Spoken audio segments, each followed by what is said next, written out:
When we talk about violence and SA and catcalling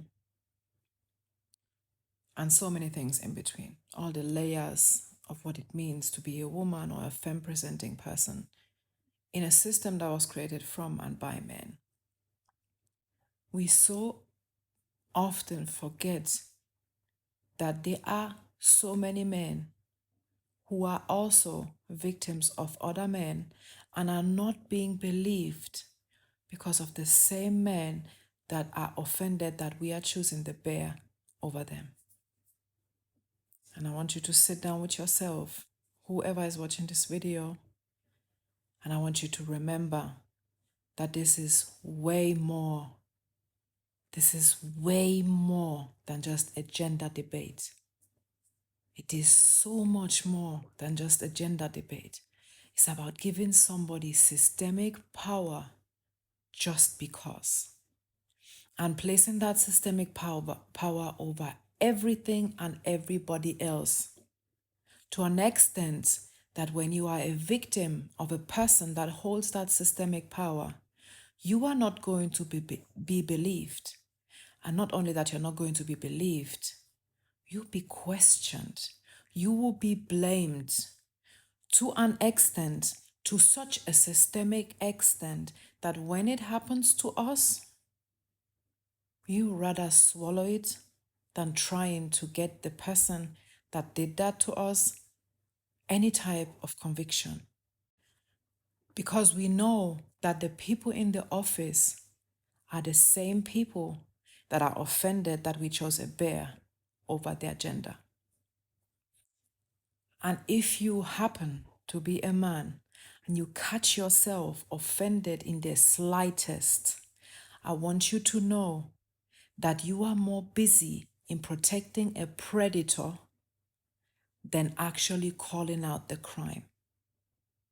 And if that is who you are, I fucking choose 10 bears over one of y'all. 15 even. When this whole 97% trend on TikTok was going on 2-3 years ago, I personally, I'm a deep believer of the fact that 97% is actually 100%, because I know a lot of people, and I've never met a single woman that has never been sexually harassed. The first time I can remember, or the first conscious memory I have of being harassed by a man, was when I was 9. I was 9 years old. We live in a system and a society that gives men so much power that even when they violate other men, they're still not going to be punished and convicted, because the accusation alone is systemically being questioned. This is so much more than a gender debate, and that's what you people don't want to understand. This is not just about women being bitter or choosing an animal over a human being. This is about the fear of the systemic power a man holds, and on all levels, on all layers of society. I could sit down here and go on and on and on and on about the instances, the pain, the uncomfort, the fear men have created in me. And still, when you see me, you think I'm a very loud and very confident person, which I am, but I know my limits. And a man, a random man, if I know the situation warrants him and me being alone, is absolutely my limit. And that not even necessarily because I think I could not physically defend myself, which in 9 out of 10 cases I most likely couldn't. It is that the whole after effect. Most men will never understand what it feels like for you to walk down a street and you see someone coming behind you or in front of you, and there are 17 different scenarios in your head. And once that person is gone, you're just like, thank God nothing happened. And they call us sensitive. They literally be like, oh, it's not our man. It's not. Yeah, we know. You dumb fuck. We know it's not all of you. We are not stupid. But it's always a man. It's not all men, but it's always a man. The funny thing is, y'all are so defensive and dismissive of our fears until it gets to your daughters and your sisters and your mothers. Because you know who you surround yourself with and you know who you enable. You know you don't want the women in your life around those men, but you're so willing to gaslight us on the internet telling us that we are choosing a predator over a human being. You are the predator. The fucking bear is not. He fucking is not. You are the predator.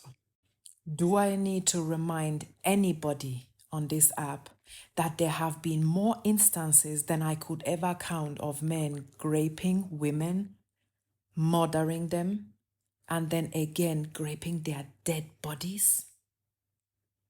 Even in death, we cannot be at peace from your violence.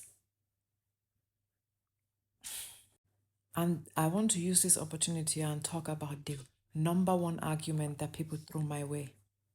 Oh, you have sons. Do you want them to be falsely accused? Of course, the fuck I don't. That is why my sons will be better men than you and anything coming forth from your DNA will ever be. They know about feminism. They know about sexism. They know about the fear of women, of systemic oppression. They know what we feel like.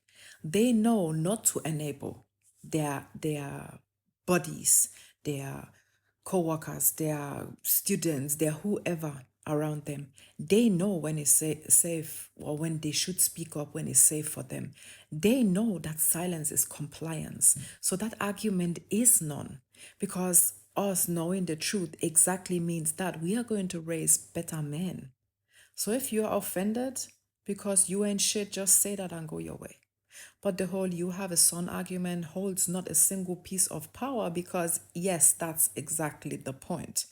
You're literally proving my point without noticing it. And that's more telling about you than you would maybe like to achieve in the first place. And last but not least, to the creator of this video, I'm so sorry. I'm so sorry for what you've gone through. I'm so sorry for the pain. I'm sorry for the tears. I'm sorry for the trauma. You are not alone. We are many. We are many. You are not alone in this. I see you and I feel your pain, and I wish you nothing but healing.